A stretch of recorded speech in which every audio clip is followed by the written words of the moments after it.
Bonjour, dans cette vidéo, je vous invite à parcourir avec moi la vie de Léonie Martin. Léonie Martin, dont j'ai écrit la biographie. Léonie Martin, qu'est-ce qu'on va faire de toi?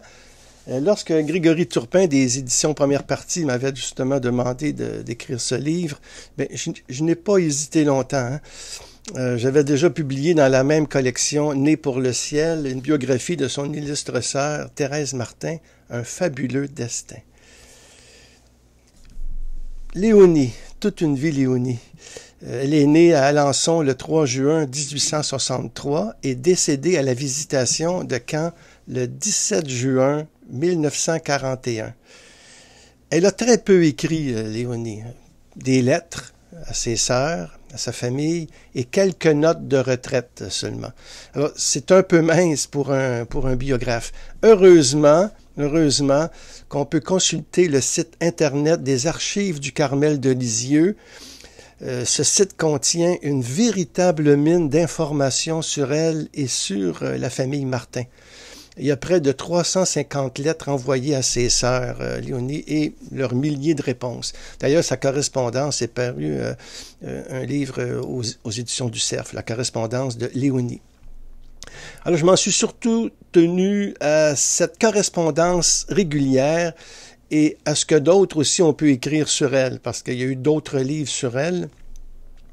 Mais dans ma biographie, je tutoie Léonie, et c'est un survol de sa vie pour intéresser aussi les jeunes. C'est pour ça qu'à la fin de chaque chapitre, il y a des questions personnelles, une parole de Dieu et une prière aussi. Mais raconter la vie de Léonie quand même demeure tout de même un défi. Non que cette vie soit inintéressante en soi, là, mais Léonie a toujours voulu rester cachée. Comme l'humble Violette, c'est son expression, elle se considère comme une humble Violette qui recherche beaucoup plus l'ombre que la lumière. Mais je me suis souvenu de cette parole de Jésus dans Matthieu 5, verset 16. Jésus dit « Que votre lumière brille devant les hommes. Alors, voyant ce que vous faites de bien, ils rendront gloire à Dieu, à votre Père qui est aux cieux. » Alors c'est ça, la lumière qui brille devant les hommes, bien c'est pour rendre gloire à Dieu. Et Léonie, elle a brillé à sa manière, elle a rendu la sainteté accessible à la suite de sa petite sœur Thérèse de Lisieux, sa grande sainte comme elle l'appelle. Alors c'est ce qu'on va voir ensemble. Mais j'ai voulu par cette biographie surtout mieux connaître celle qui se situe au milieu de la fratrie Martin, c'est-à-dire entre Pauline et Marie, les deux plus vieilles. Il y a Léonie au centre, et puis Thérèse et Céline. Mais avec Léonie, il y avait Hélène qui était née aussi. Elle est morte, je crois, à l'âge de 4 ans. Et c'était un drame pour Léonie. Elle a vécu beaucoup de deuil, Léonie, dans sa famille aussi, de Mme Martin qui perdait ses enfants. Je crois qu'elle en a perdu 4. Alors, mais ça, ses sœurs, ses 4 sœurs, Pauline, Marie, Thérèse et Céline, vont toutes être carmélites à Lisieux. Et leurs parents, Louis et Zélie, qui ont été canonisés à Rome le 18 octobre 2015 par le pape François, eh bien, Louis et Zélie n'ont pas recherché les honneurs et les premiers rangs. Ils ont montré à leurs enfants le chemin de l'Évangile, qui est un chemin d'humilité, de vérité, par la prière fervente et l'amour des plus pauvres. Ils ont voulu aimer Dieu jusqu'au bout, dans la joie comme dans les épreuves. Et Léonie a tout de même donné du fil à retordre à ses parents. D'où, justement, le sous-titre de l'ouvrage « Qu'est-ce qu'on va faire de toi ?» On aurait pu dire avec un brin d'angoisse, comme bien des parents d'aujourd'hui. Eh bien, ses parents ont beaucoup prié pour qu'elle trouve sa place dans le monde et dans l'Église. Et la grâce, mine de rien, a fait le reste, traçant un chemin de sainteté à même ses blessures. Ces blessures qui sont nombreuses. D'abord, une très grande hypersensibilité, Léonie. Problèmes de santé, l'eczéma, toute sa vie. Des difficultés scolaires, instabilité, mélancolie, tristesse. Eh bien, tout ça ne l'a pas empêché de croire à l'amour de Dieu et de devenir religieuse. Personne n'aurait misé sur elle. Pourtant, elle pourrait un jour être reconnue sainte par l'Église parce que sa cause de béatification est maintenant à Rome. Maintenant, regardons brièvement sa vie, parce que une vie, quand même, c'est toujours un mystère. Et en même temps, je ne veux pas trop en dire. Il y a la biographie qui existe, il y a d'autres livres aussi. Alors, vous pouvez aller à ces livres-là pour approfondir la vie de Léonie. Comme je le disais, la vie de Léonie, en fin de compte, c'est une vie de santé très précaire. Dès sa naissance, elle est malade, qui est née le 3 juin 1863, comme je disais, et elle va rester fragile jusqu'à sa mort le 17 juin 1941, au monastère des Visitandines à Caen. Alors, moins douée que ses 4 sœurs, qui sont devenues carmélites à Lisieux, comme on le sait, eh bien, elle fait figure de vilain petit canard dans sa famille qui inquiète grandement ses parents, Louis et Zélie. Qu'est-ce qu'on va faire d'elle? Elle est renvoyée de l'école à raison de son indiscipline. Elle fait toutes sortes de choses qui causent des problèmes à ses parents.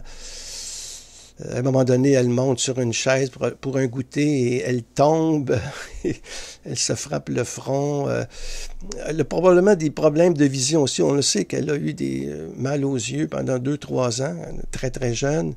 Et peut-être elle avait des problèmes aussi de vision. Mais il reste qu'elle gaffe souvent. Et la servante, Louise, eh bien, s'est mis dans la tête de dompter ce caractère-là. Et la servante va la maltraiter en secret durant plusieurs années. C'est pas seulement 1-2 ans, là. J'ai correspondu avec les Visitandines à Caen et ils ont justement, dans un courriel qu'ils m'avaient envoyé, ils disaient qu'elle a été maltraitée pendant à peu près 7-8 ans. Alors, ça va la blesser profondément. C'est avec les problèmes de santé qu'elle a. La servante, elle a une mainmise sur elle qui est très, très, très dure. Et c'est pour ça que, dans le fond, ça aide pas, là, ça, là, hein.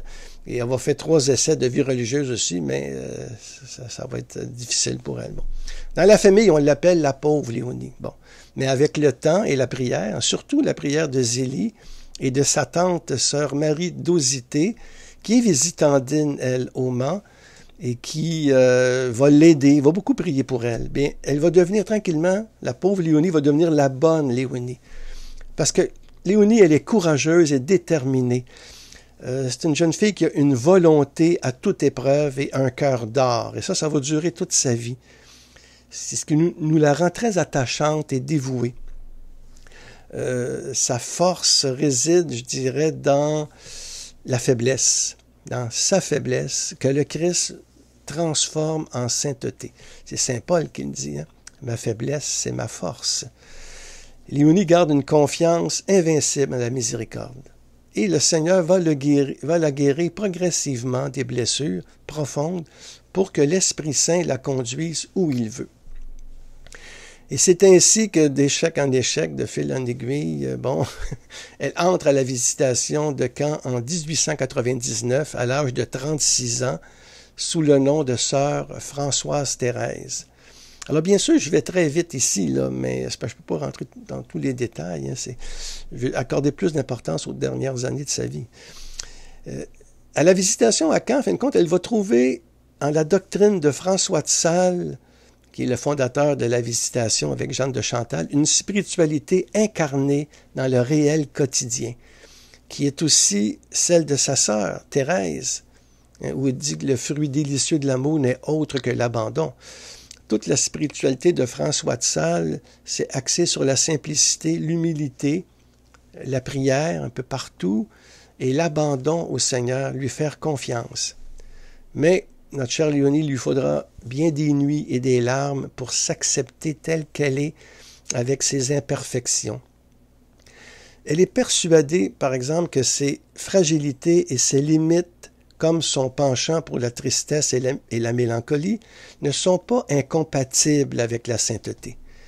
Et ses sœurs de sang vont beaucoup l'aider par leurs conseils et leurs lettres. De Lisieux, elle va recevoir des lettres de ses sœurs, une ou deux fois par mois. Hein.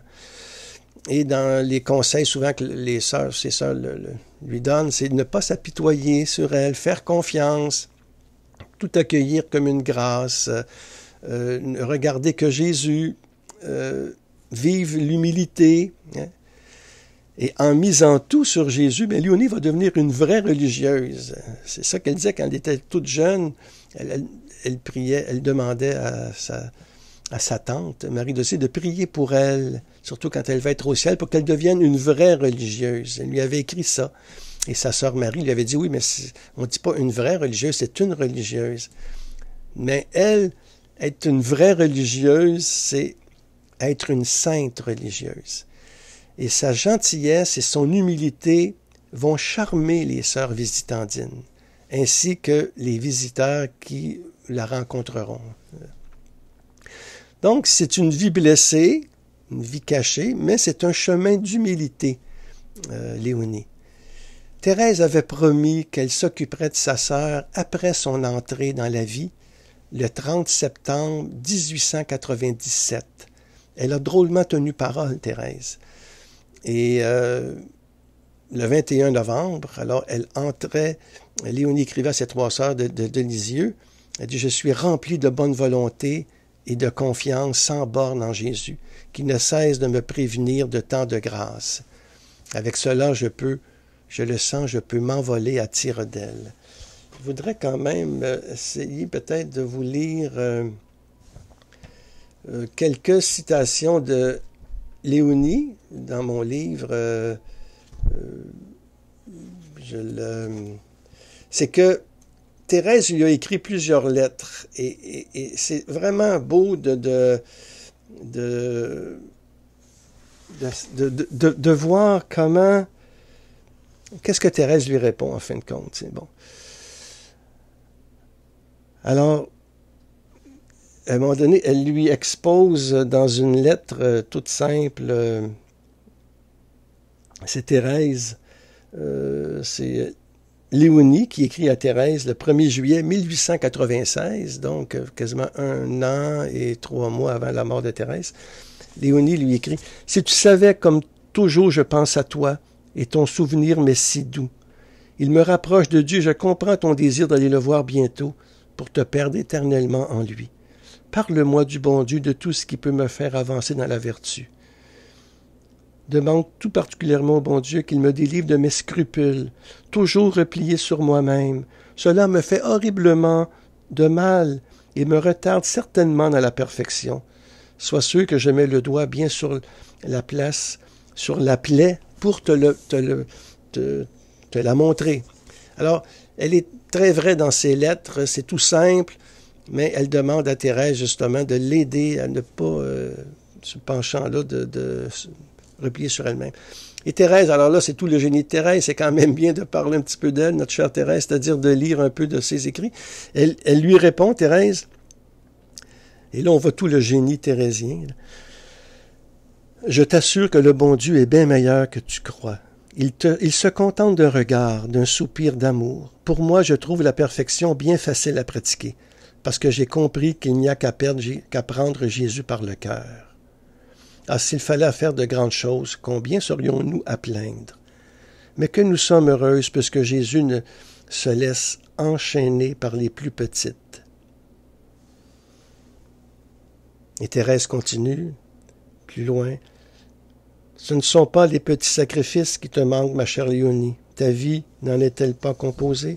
Je me réjouis de te voir en face d'un pareil trésor. Il est si doux d'aider Jésus par nos légers sacrifices.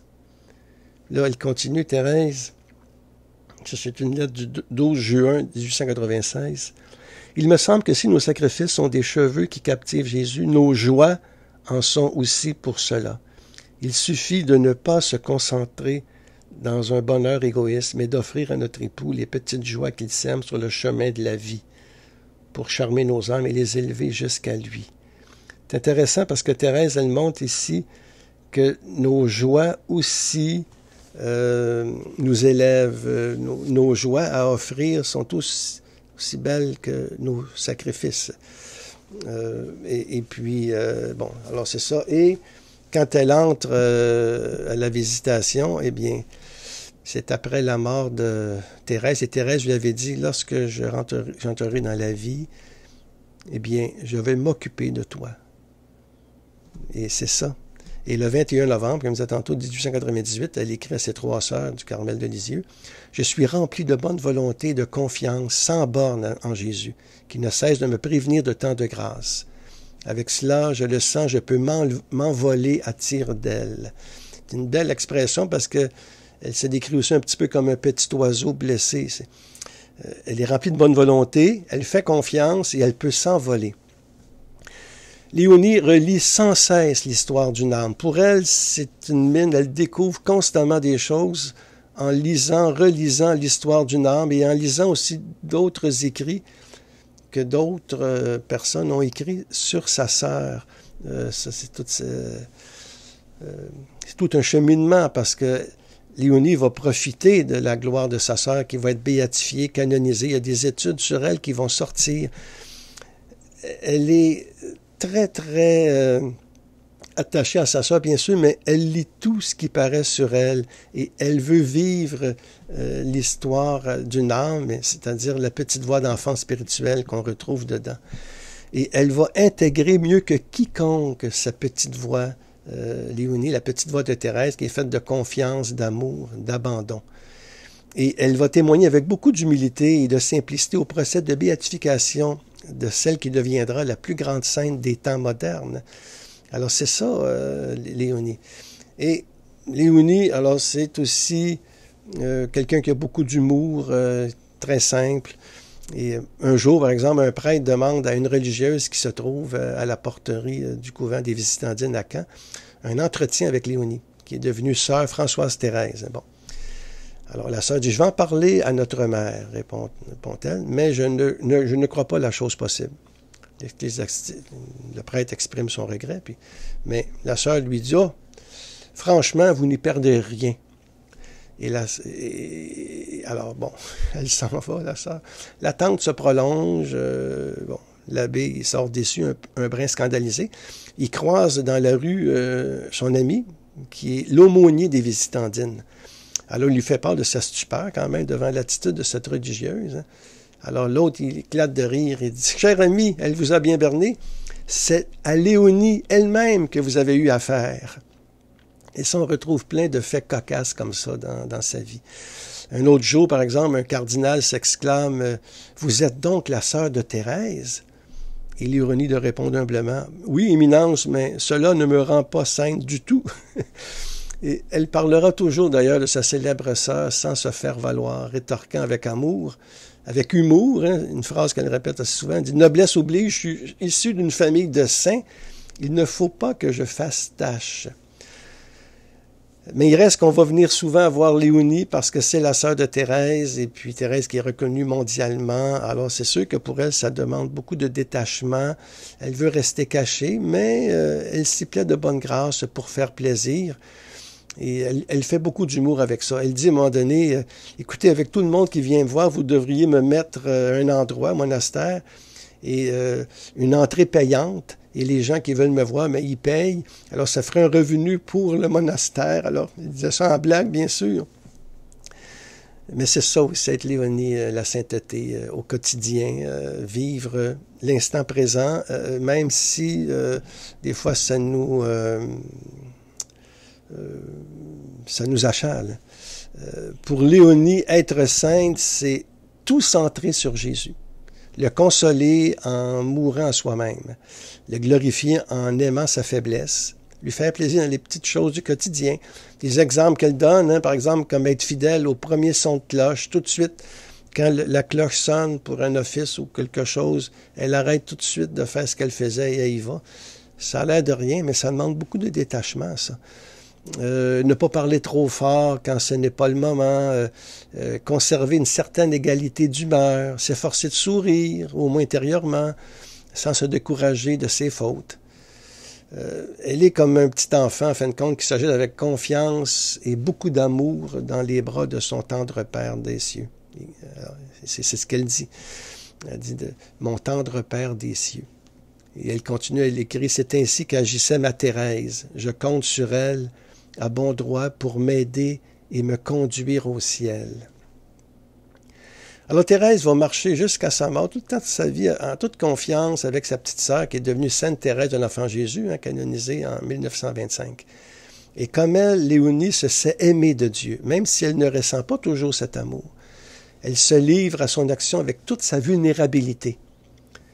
Au terme d'une retraite spirituelle en novembre 1927, elle écrit, Léonie, « Plus je serai petite et effacée, moins je serai tenace et attachée à ma manière de voir et d'entendre les choses.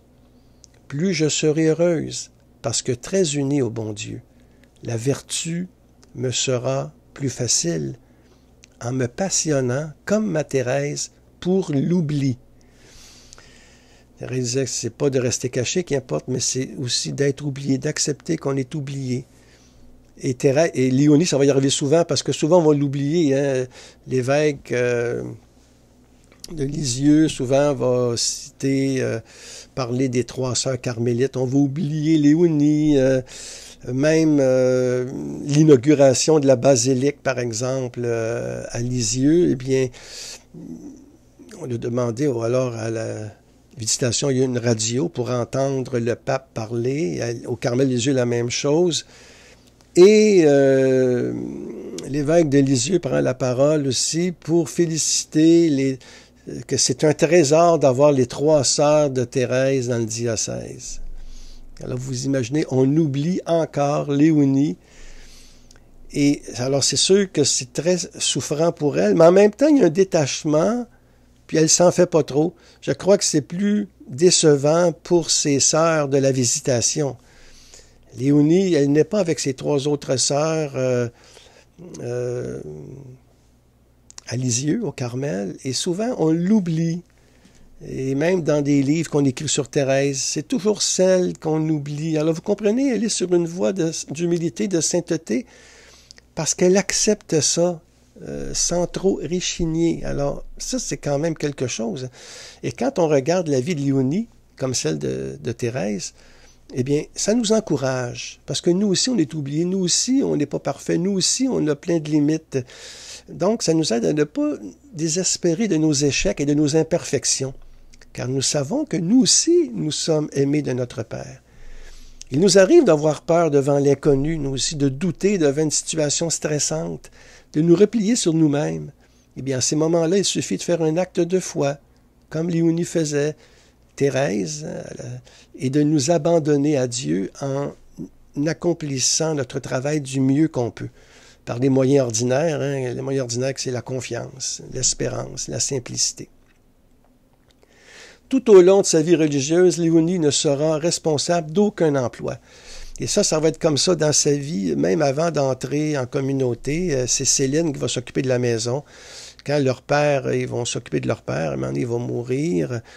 Léonie et Céline, Léonie, elle est plus dans sa chambre, elle est plus tranquille. Elle n'a pas, c'est pas une leader, comme on dirait, et elle n'a pas le sens de l'organisation. Elle ne sera responsable d'aucun emploi, mais toujours une aide à. Aide à l'économat en 1905, aide à 1905. Elle va être aide à l'infirmerie, 1913, aide réfectorière, 1915. Écoutez, et elle l'écrit, elle écrit « Je suis resté dans mon modeste emploi de réfectorière. Vu mon incapacité, je dois me trouver très honoré que l'on veuille bien me confier quelque chose dans la maison du bon Dieu où tout est grand.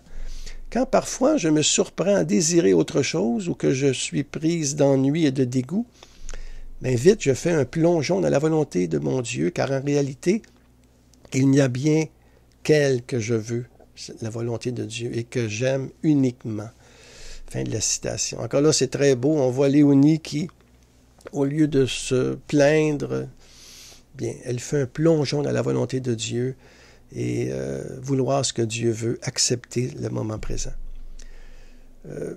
Ces sœurs de la Visitation ont brossé un portrait attachant et clairvoyant d'elle. Nous le retrouvons dans les archives de la Visitation de Caen, ce portrait-là, c'est-à-dire, ils ont écrit un texte, et le père franciscain Stéphane Joseph Piat qui est vraiment le biographe, en fin de compte, de la famille Martin. En parlant de la famille Martin aussi, ça serait bien. Il y a le livre de Dominique Manviel aussi, si vous voulez en savoir plus sur la famille Martin. Et peut-être un jour, ils seront tous canonisés, je ne sais pas. Mais il reste que dans ce livre-là, on suit vraiment la famille Martin encordée vers le ciel. Et le livre du Père Piat, eh bien, c'est vraiment ça, c'est dans une nouvelle édition, les éditions Emmanuel, Léonie Martin, La sainteté inattendue d'une sœur de Thérèse. Eh bien, le Père Piat, le franciscain, qui est le biographe de la famille, qui a écrit aussi la biographie de Céline, l'autre de Pauline, en tout cas, bon. Léonie, comme je vous l'ai montré, eh bien, il écrit ça en 1966. Et je veux en citer de larges extraits que j'ai pris dans mon livre, dans le livre ici, ma biographie, parce que, écoutez, c'est très réaliste, pas du tout, comment je dirais ça, donc... c'est pas un encensoir, là, c'est pas encenser quelqu'un, c'est vraiment dans le concret, un portrait pas du tout complaisant, mais très clairvoyant. Et c'est ça que je vais vous lire dans ma biographie, c'est à la page 85. Alors, c'est de larges extraits, mais ça donne un beau portrait de Léonie qui a été écrit par ses sœurs qui ont vécu avec elle.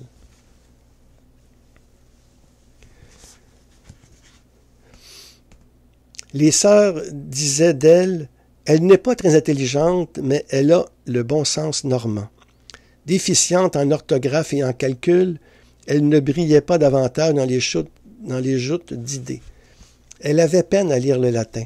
Son jugement s'avérait juste, mais avec une réelle lenteur et une certaine étroitesse qui la rendait parfois obstinée dans ses points de vue. Elle avait le besoin de la perfection en toutes choses, le culte de l'ordre poussé jusqu'à la superstition, le souci méticuleux de tout ranger, d'où des retards d'exécution, des occasions d'agacement pour l'entourage et des conflits mineurs, s'achevant toujours par des excuses spontanément offertes et par un aveu sans artifice. Vous avez raison de me reprendre. C'est vrai, je suis insupportable et de surcroît inconvertissable.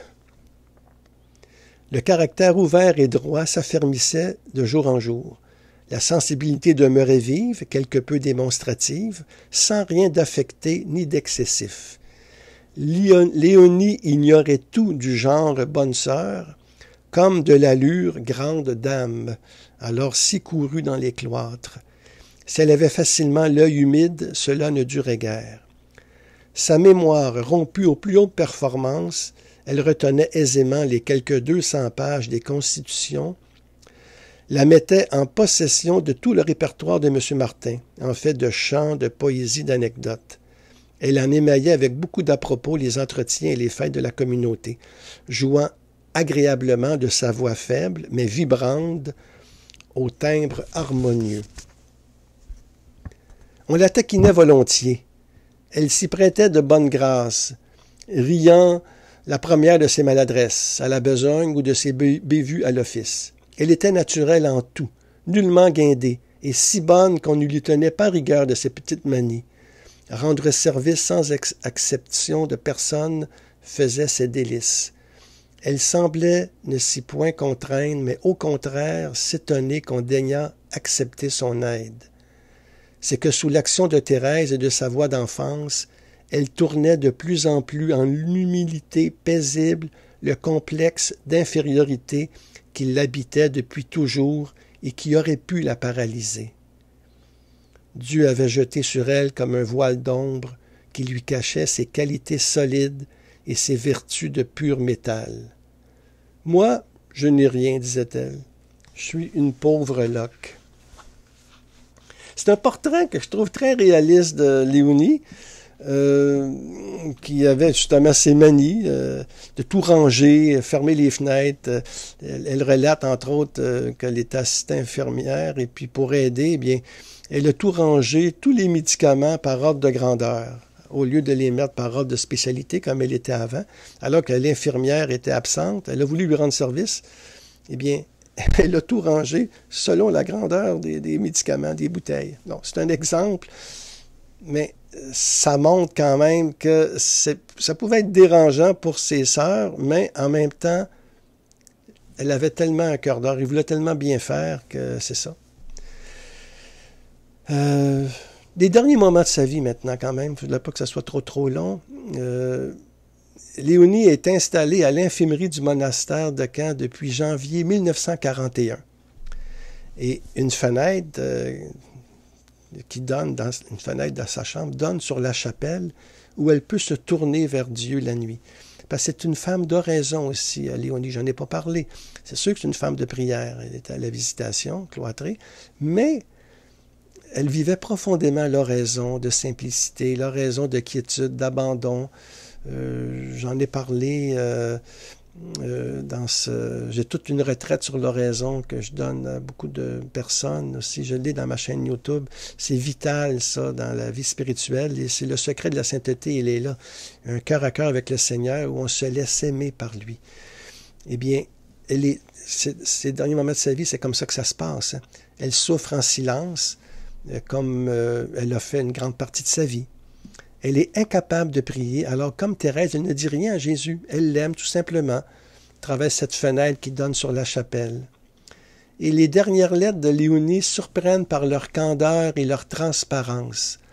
Le ton est résolument à la confiance et à l'action de grâce, avec cette pointe d'humour et d'autodérision qui désamorce les tensions. Elle est prête à mourir l'âme en paix.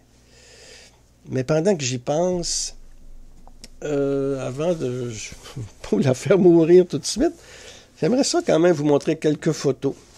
Quelques photos qui est tirées du livre du Père Piat. J'en ai aussi dans mon autobiographie, mais ici c'est plus complet. Alors aussi on voit les parents de Léonie et puis Léonie elle-même. Alors je vais vous... parce que c'est beau de voir ici le visuel.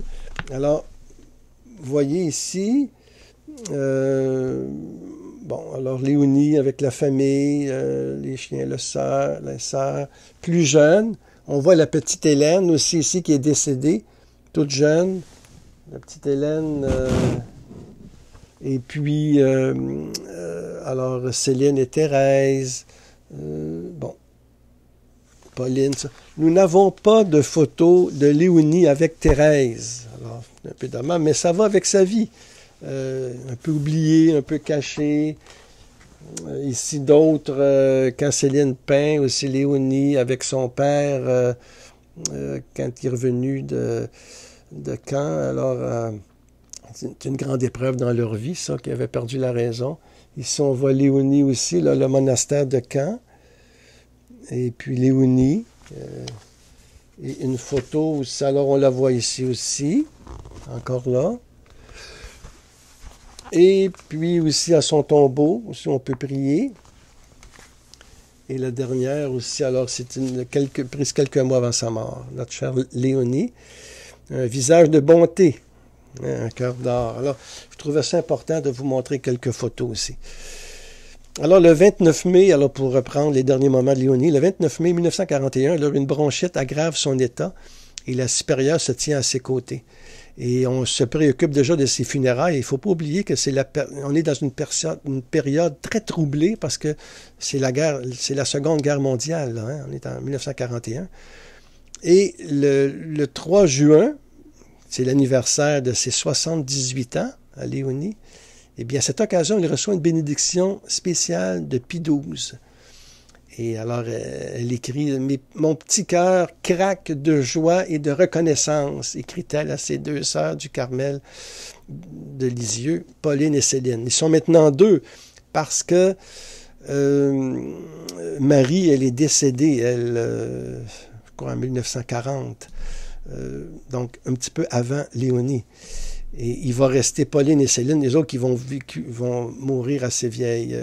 Pauline, je crois, c'est 89, puis Céline 91, mais en tout cas, Céline, c'est en 1959, je crois qu'elle décède. Alors, ils ont eu une importance très grande pour la vie posthume de Thérèse de Lisieux, Pauline et Céline. Bon.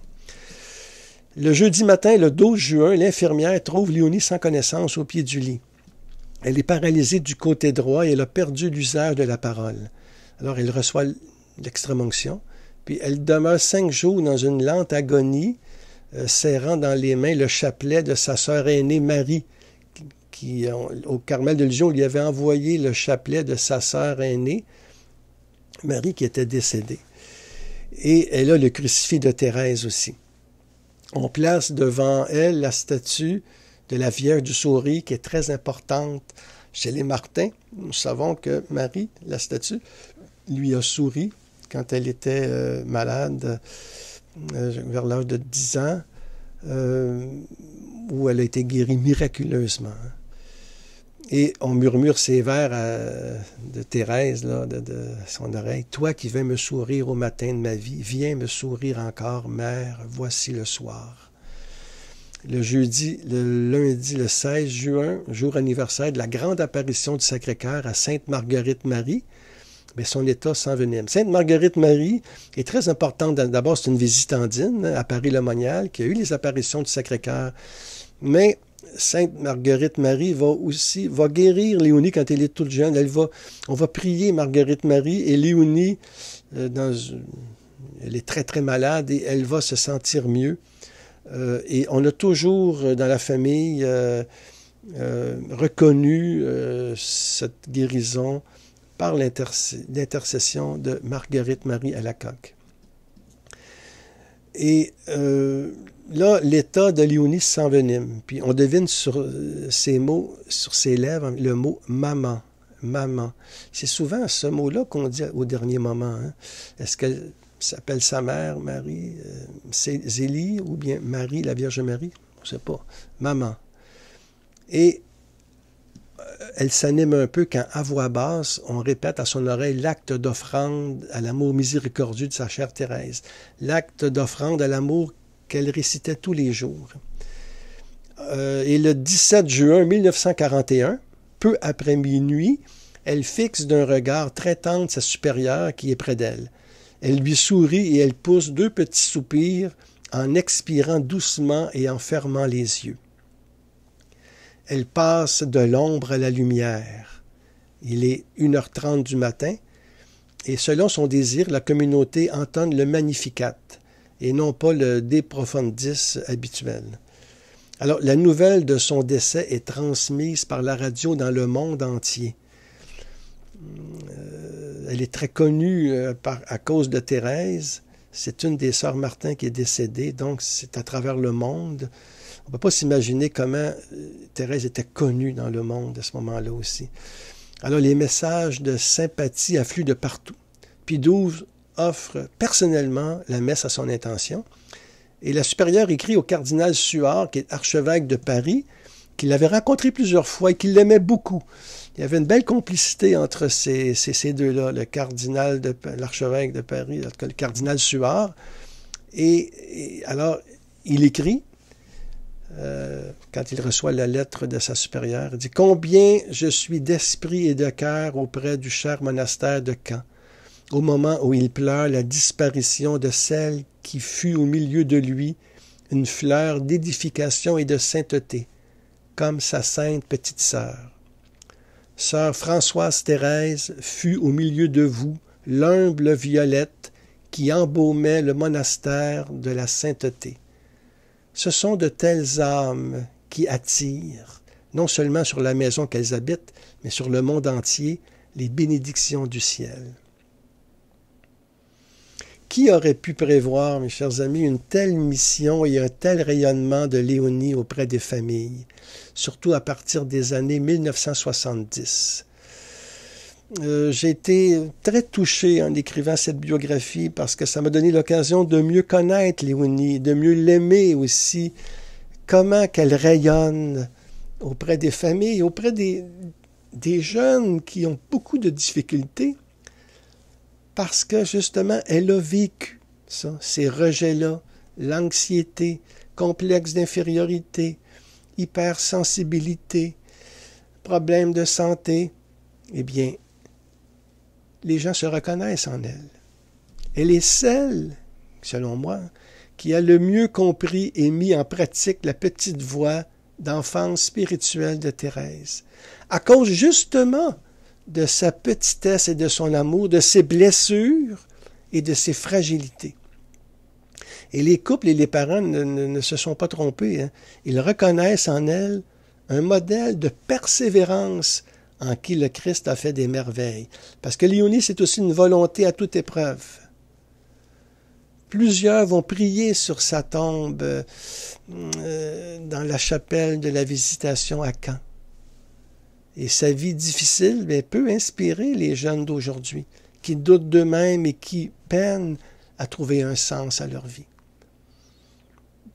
Alors, comme l'adage dit, Vox Populi, Vox Dei, eh bien, Léonie est déclarée servante de Dieu en janvier 2015 par Monseigneur Jean-Claude Boulanger, évêque de Bayeux-Lisieux à ce moment-là. Et sa cause de béatification est ouverte à Rome depuis mars 2020. Et l'examen de ses vertus va permettre un jour de la déclarer vénérable, un jour qui est probablement plus proche qu'on pense. Bon. Et un autre jour, qui est peut-être plus loin, lui, mais en tout cas, ça dépend de la volonté du Seigneur, eh bien, elle deviendra bienheureuse et sainte.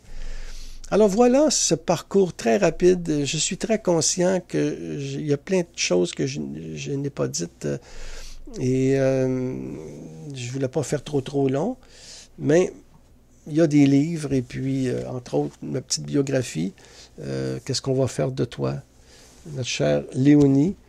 Et je veux terminer encore peut-être par une citation du Père Piat. Elle est tellement belle et je terminerai par une prière aussi. C'est comme si je ne voulais pas quitter ma chère Léonie, mais il faut quand même finir. Alors, le Père Piat, il termine sa biographie. Si Thérèse est le chef-d'œuvre de la grâce prévenante, Léonie apparaît comme l'émouvante réussite de la grâce qui redresse une nature raboteuse et se joue des obstacles.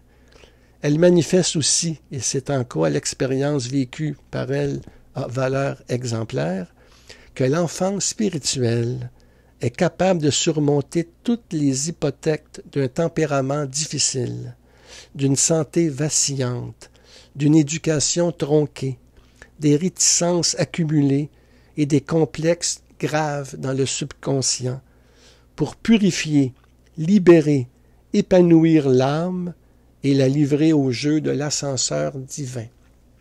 Fin de la citation du Père Piat. Vous savez, l'ascenseur, c'est cette image que Thérèse prend, où l'ascenseur, ce sont les bras de Jésus, et je me laisse porter, je me laisse aimer, et c'est comme ça que la sainteté fleurit.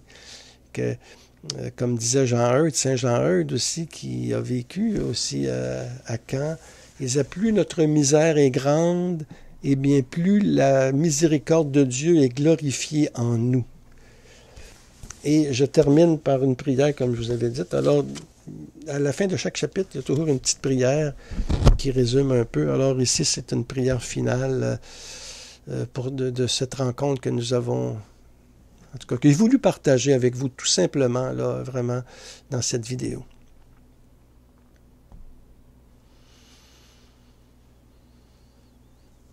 Seigneur Jésus, médecin des âmes et des corps, nous te rendons grâce pour ta servante Léonie, qui a cherché les réalités d'en haut avec ses blessures et ses limites. Par la puissance de ta résurrection, elle est passée de la mort à la vie, de la blessure à la joie, de l'épreuve à la victoire. Qu'elle nous obtienne la grâce que nous lui demandons. Qu'elle nous aide à vivre les béatitudes avec toi, Seigneur. Que l'Église la vénère un jour comme la sainte des petits et des familles, pour ta joie et la nôtre. Amen.